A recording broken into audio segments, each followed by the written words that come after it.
All right, so you're gearing up for a product manager interview. You know you're going to face that big, scary, open-ended case question.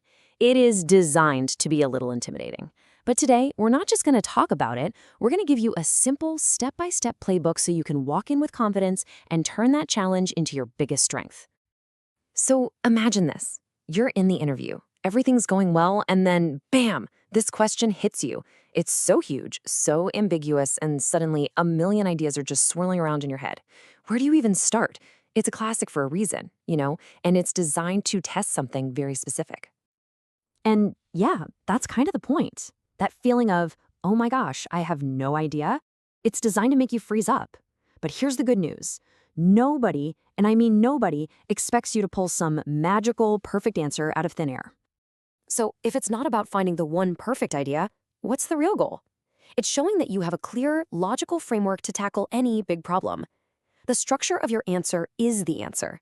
It shows the interviewer how you think, and honestly, that's what they really care about. Okay, so before we jump right into the frameworks, let's just quickly map out the terrain. Understanding the different kinds of questions you might face is really the first step to navigating this whole PM interview maze. Now, you might get questions about strategy or leadership for sure, but the two big categories, the ones that cause the most stress, are product sense and product execution. So those are the two we're going to laser focus on today, because if you can nail these, you are in a fantastic position. All right, let's dive in and tackle the first beast, product sense questions. These are those classic design a product for, or how would you improve type questions. They seem all creative and wide open, but trust me, there is a method to the madness. When an interviewer asks a product sense question, this is what they're really asking. They want to know, can you take a huge, messy problem, really understand a user's pain, and then, step by step, build the solution that people will actually love? It's pretty much the core of being a PM. And look, you can forget all those super complex acronyms you can't remember when you're under pressure. All you need for these product sense questions is one simple four-step tool, CPSM. It's easy to remember, and it will keep you on track from beginning to end. Okay, so here's the key. You have to follow these steps in order. First, you clarify the question and what the business goal is. Then you dig deep into a user problem. Only after you've done that do you start brainstorming a solution. And finally, you have to talk about how you'd measure if it's even working. Simple, powerful, and it works every time.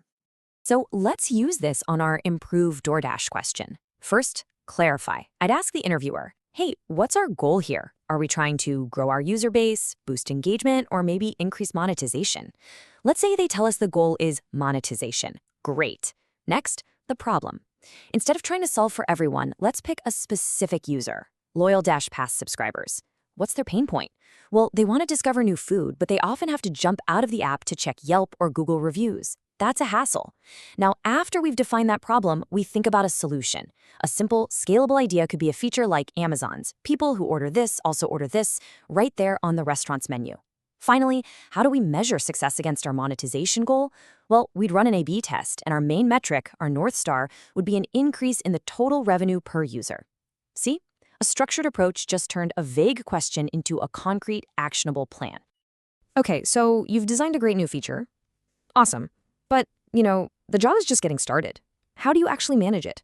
How do you measure it?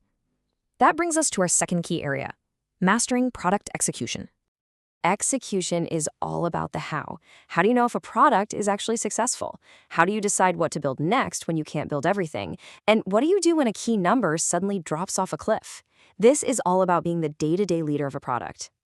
Now, execution questions usually fall into three main types. First, goal setting. How do you define success? Second, trade-offs. How do you make tough calls with limited time and people? And third, root cause analysis, which is basically, a metric is broken, now what? We're going to quickly cover how to tackle the first and third ones. For goal-setting questions like what goals would you set for TikTok Live, you want to start broad with a mission. Then you identify your users, creators, and viewers have different needs, right? And finally, you define your metrics. You absolutely need a North Star metric to guide you, but just as important are your guardrail metrics. Think of these as your do-no-harm metrics. So for TikTok Live, if you're trying to increase watch time, a guardrail might be user reports.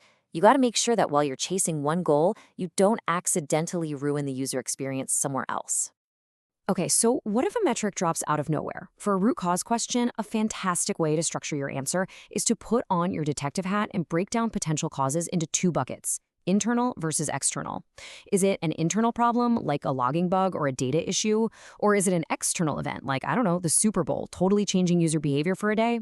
This structured approach shows that you can troubleshoot any problem systematically. So we've gone over the frameworks, we've talked about the tactics, but now I want to talk about the mindset, because this is what separates a good candidate from a great one, and it's your true superpower in any PM interview. Let's just be really clear about this. The interviewer is not sitting across from you with a secret, perfect answer hidden in their notebook, just waiting for you to guess it. That is not the game we're playing. If you're only focused on being right, you're completely missing the point. This is the real secret. They want to see your process. How do you deal with ambiguity? How do you talk through your assumptions? How do you weigh trade-offs? They're basically trying to imagine what it would be like to sit in a room with you and solve problems together every single day. And this quote just says it all, doesn't it? You should think of the interview less like a test and more like your very first problem-solving session with a new teammate.